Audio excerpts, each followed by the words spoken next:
j'étais soulagée de voir que tous les accusés ont été condamnés et ensuite, dans un deuxième temps, surprise par certaines, décisions et par, l'absence de sévérité, je vais le mettre comme ça, de certaines décisions.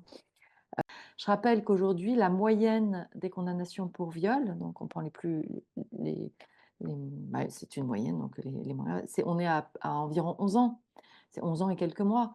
Donc ça veut dire qu'on est en dessous de la moyenne des peines prononcées, alors qu'on nous a sans cesse répété que c'était un procès hors norme, et que la façon dont les accusés avaient violé était particulièrement ignoble.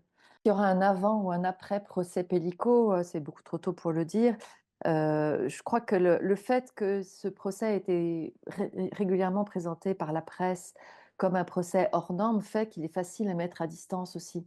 C'est-à-dire que les magistrats, surtout les avocats d'ailleurs, vont pouvoir dire: «Oui, mais non, mais ça, c'était un procès tellement particulier que bah, il ne reflète que lui-même et on ne peut se il n'est pas représentatif des autres viols». On a quand même un certain nombre de procès qui marquent à chaque fois des jalons dans le dévoilement des violences, et qui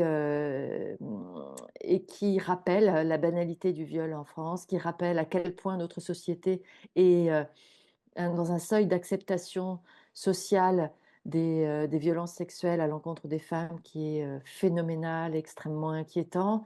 Hem et qui, par contre, est venu aussi nourrir, les questions sur la validité de notre droit, la pertinence de notre droit et sur l'opportunité d'intégrer le consentement dans notre code pénal.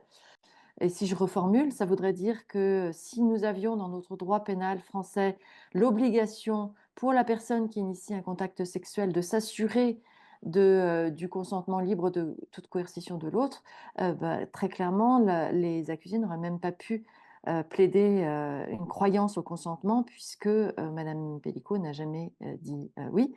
Et le président, d'ailleurs, à chaque fois leur a demandé: est-ce que vous êtes soucié du consentement de Mme Pellico? Et la réponse a toujours été négative.